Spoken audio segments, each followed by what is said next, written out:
Ayurvedic food supplement and medicine. Uddhav Thackeray युतीच्या वर मनसेच्या या नेत्याचं मोठं वक्तव्य। उद्धव ठाकरेंनी जे महाराष्ट्राच्या मनात आहे ते होणार असं सांगत राज ठाकरेंसोबत युती करण्यास तयारीच दर्शवली आहे। त्यानंतर आता पुन्हा उद्धव ठाकरे बंधूंच्या चर्चेला बळ मिळालं आहे।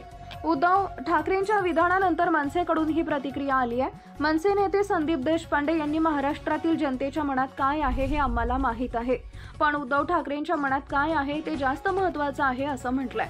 मातोश्रीवर उद्धव ठाकरेंची पत्रकार परिषद पार पडली। यावेळी त्यांना राज ठाकरे उद्धव ठाकरे कधी एकत्र येणार या संदर्भात प्रश्न विचारण्यात आला। तसेच मनसेनं तुम्ही आधी युतीचा प्रस्ताव पाठवावा अशी मागणी केल्याचं विचारलं असता ते म्हणाले जे महाराष्ट्रातील जनतेच्या मनात आहे ते होईल, इतर बारकावे आम्ही पाहतो असं सांगत त्यांनी यापेक्षा जास्त भाष्य करण्यास नकार दिला। मी संदेश नाही बातमीच देईल, माझ्या शिवसैनिकांच्या मनात संभ्रम नाही, त्यांचेही मनसैनिक आमच्या संपर्कात आहेत, त्यांच्याही मनातही संभ्रम नाही, त्यामुळे संदेश देण्यापेक्षा बातमीच देईन असं उद्धव ठाकरे म्हणाले। कालच आम्ही पक्षाची भूमिका स्पष्ट केली होती। राज ठाकरेंचा या संदर्भात अंतिम निर्णय घेतील, ज्यावेळी एखादी ठोस गोष्ट होईल, एखादा प्रस्ताव येईल तेव्हा राज ठाकरे त्या संदर्भात निर्णय घेतील। महाराष्ट्राच्या जनतेच्या मनात 2014-2017 मध्येही होती, पण उद्धव ठाकरेंच्या मनात नव्हतं। त्यामुळे उद्धव ठाकरेंच्या मनात नेमकं काय आहे हे जास्त महत्त्वाचं आहे। जनतेच्या मनात काय आहे हे मला माहीत आहे असं संदीप देशपांडे यांनी प्रसार माध्यमांशी संवाद साधताना म्हटलंय।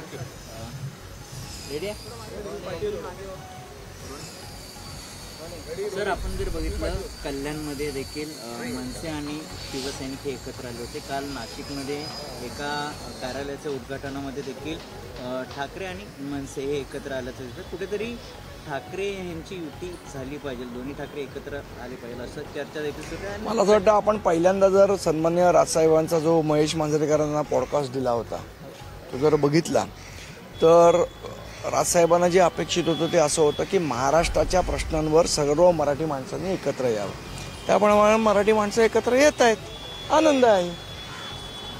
दुसरीकडे पाहिजे तर मनसेकडनं संघटनात्मक मागणी देखील सध्याला आपल्याला सुरू असल्याचं पाहायला मिळतं। काही दिवसांपूर्वी केंद्रीय समितीची देखील घोषणा करण्यात आलेली होती। काही आमच्या केंद्रीय समितीने सन्माननीय नेते अमित ठाकरे असतील, बाळा नांदगावकर साहेब असतील, नितीन सरदेसाई असतील, शिरीष सावंत असतील, बाकी सगळे जे नेते मंडळी जे केंद्रीय समिती जी नेमलेली होती साहेबांनी, आणि जवळजवळ पूर्ण मुंबईभर गटाध्यक्ष असतील, उपशाखाध्यक्ष असतील, विभागाध्यक्ष असतील, उपविभागाध्यक्ष असतील, महिला पुरुष दोन्हीच्या मिळून जवळजवळ 800च्या वर बैठका आमच्या आत्तापर्यंत झालेल्या आहेत। या बैठकांचा जो अहवाल आहे तो देण्यासाठी आणि त्या अहवालावर चर्चा करण्यासाठी आजची ही 3 दिवसाच्या मॅरेथॉन बैठका त्या सन्माननीय राजसाहेबांनी आयोजित केलेल्या आहेत। आज, उद्या आणि परवा 3 दिवस या बैठका असतील। त्यामध्ये या सगळ्या गोष्टींचा आढावा घेतला जाईल।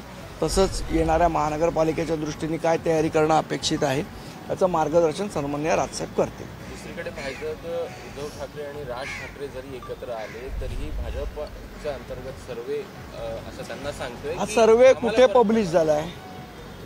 एकूण त्यांच्या नाही, हा पब्लिश सर्वे कुठे झालाय? सर्वे पब्लिश कुठे झालाय?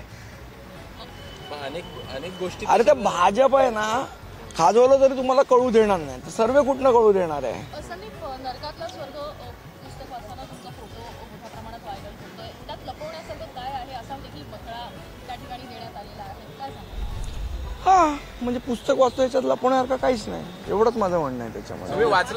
संजय राऊत ना, मी पूर्ण पुस्तक माझ्यातून वाचून न झालं। काल मी नाशिकला होतो, आज बैठका पण आहेत, माझं वाचून झालं की माझा सविस्तर अभिप्राय मी संजय राऊत साहेबांना पत्र लिहून कळवणार आहे। अमित ठाकरे असं म्हणतात की जसं पुस्तक पाठवलं तसं युतीचं देखील प्रस्ताव पाठवा, नाहीतर आमच्याकडे कॅफे चहा किंवा कॉफी पिण्यासाठी या ठिकाणी असं देखील। मला असं वाटतं तुम्हाला स्टेटमेंट आणि सरकारिझम यातला फरक कळला खूप चांगलं होईल।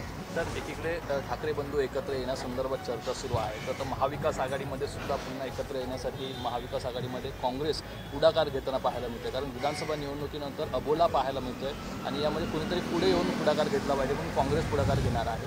महाविकास आघाडी इकडे चर्चा करते, दुसरीकडे तुमच्या ठाकरे बंधूंची सुद्धा चर्चा होते, कसं पाहतं? महाविकास आघाडीने काय करावं? महाविकास आघाडीचा अंतर्गत विषय आहे, त्याच्याबद्दल आम्ही बोलण्याची गरज नाही। पण महापालिकेच्या आगामी महापालिकामध्ये आता अमित ठाकरे असतील किंवा आदित्य ठाकरे मैदानामध्ये दिसत आहे। सगळेच नेते मैदानात आहेत आमचे। आमचे सगळेच नेते मैदानात आहेत आणि सगळेच जण काम करत आहेत. आज अमित ठाकरे आमच्या केंद्रीय समितीच्या शाखाध्यक्ष जी केंद्रीय समिती आहे त्याचे अध्यक्ष आहेत. ते सगळीकडे फिरत आहेत, मुंबईभर बैठका घेत आहेत, शाखाध्यक्षांची मनं जाणून घेत आहेत, पुढे काय करायचं याची रणनीती आखत आहेत. टीकेचे शब्द सौम्य झाल्यात, कुठेतरी पडद्यामागे हालचाली होत आहेत म्हणून ही सौम्यता दिसते.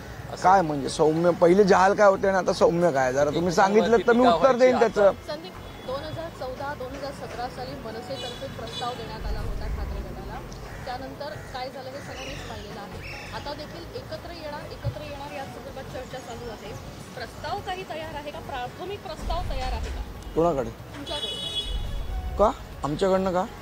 कारण एकत्र येणार या संदर्भात कोण बोलतंय मला सांगा? रोज सकाळी 9 वाजता भोंगा कोण वाजवतंय? आम्ही वाजवतोय का ते वाजवतंय? जे भोंगा वाजवतात त्यांनी प्रस्ताव तयार करावा. नाही, प्रश्न असा आहे की जरी का बोलणं होत असलं किंवा सकारात्मक असले तरी आमच्यामध्ये त्यांच्यामध्ये कुठलीही चर्चा चालू नाहीये. अत्यंत पक्षाचा नेता म्हणून जबाबदारीने मी तुम्हाला सांगतोय. अजून काय? उदय सामंत आणि एकनाथ शिंदे देखील या ठिकाणी जे आहे ते राज ठाकरे यांना भेटून गेलेले आहेत. काही चर्चा देखील त्यांच्या प्राथमिक चालू असलेल्या बघायला मिळतात.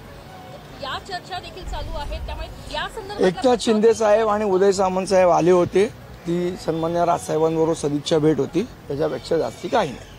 मिठी नदी घोटाळा प्रकरणामध्ये ईडीने छापेमारी सुरू केलेली आहे. सकाळपासून काही ठिकाणी छापे सुरुवात झालेली आहे. एकीकडे ईओडब्ल्यूची चौकशी तर दुसरीकडे ईडीची आता छापेमारी सुरू आहे. काय नक्की आपली प्रतिक्रिया यामध्ये? अनेक मिठी नदीच्या सफाईचा घोटाळा किंवा नाले सफाईचा घोटाळा हा आजचा नाहीये. गेले 25 वर्षापासून चालू असलेला घोटाळा आहे.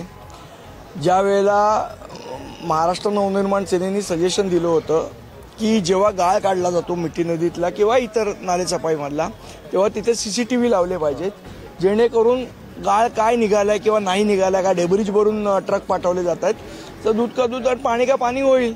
गेल्या 25 वर्षात महानगरपालिकेने तिथे CCTV का लावले नाहीत हा प्रश्न कोणीतरी महानगरपालिकेला विचारला पाहिजे.